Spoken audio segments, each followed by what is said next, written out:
Given the increasing diversity of America's populations, the dangers of sectarianism are greater than ever. Whatever we once were, we are no longer a Christian nation, at least not just. We are also a Jewish nation, a Muslim nation, and a Buddhist nation, and a Hindu nation, and a nation of non-believers.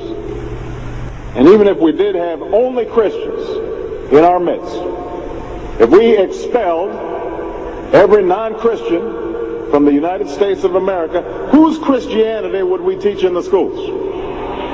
Would it be James Dobson's or Al Sharps's? Which passages of Scripture should guide our public policy? Should we go with Leviticus, which suggests slavery is okay, and that eating shellfish is an abomination? Or we could go with Deuteronomy, which suggests stoning your child if he strays from the faith. Or should we just stick to the Sermon on the Mount, a passage that is so radical that it's doubtful that our own Defense Department would survive its application?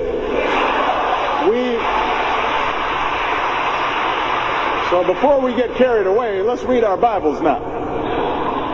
Folks haven't been reading their Bible. Which brings me to my second point.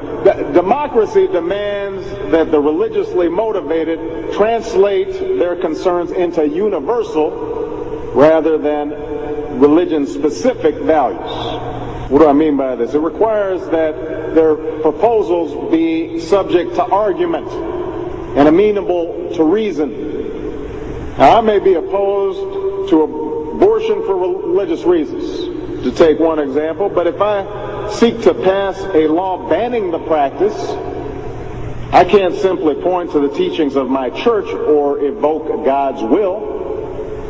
I have to explain why abortion violates some principle that is accessible to people of all faiths, including those with no faith at all. Now, this is going to be difficult for some who believe in the inerrancy of the Bible, as many evangelicals do. But in a pluralistic society, we have no choice.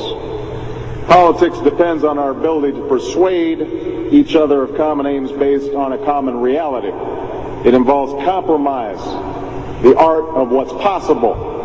And at some fundamental level, religion doesn't allow for compromise.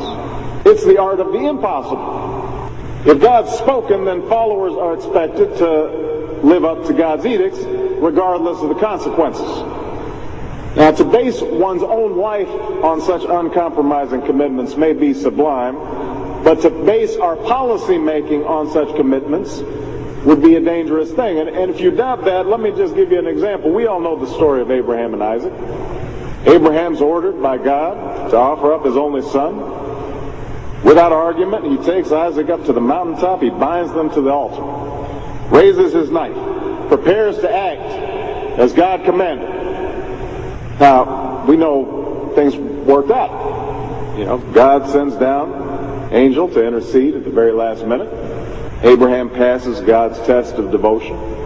But it's fair to say that if any of us leaving this church saw Abraham on the roof of a building raising his knife, we would, at the very least, call the police and expect the Department of Children and Family Services to take Isaac away from Abraham. We would do so because we don't hear what Abraham hears.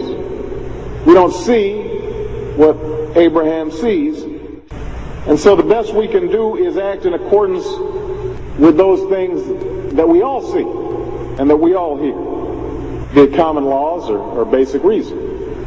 So we have some work to do here. But I am hopeful that we can bridge the gap that exists and overcome the prejudices that all of us to one degree or another bring to this debate. And I have faith that millions of believing Americans want that to happen. No matter how religious they may be or may not be, people are tired of seeing faith used as a tool of attack.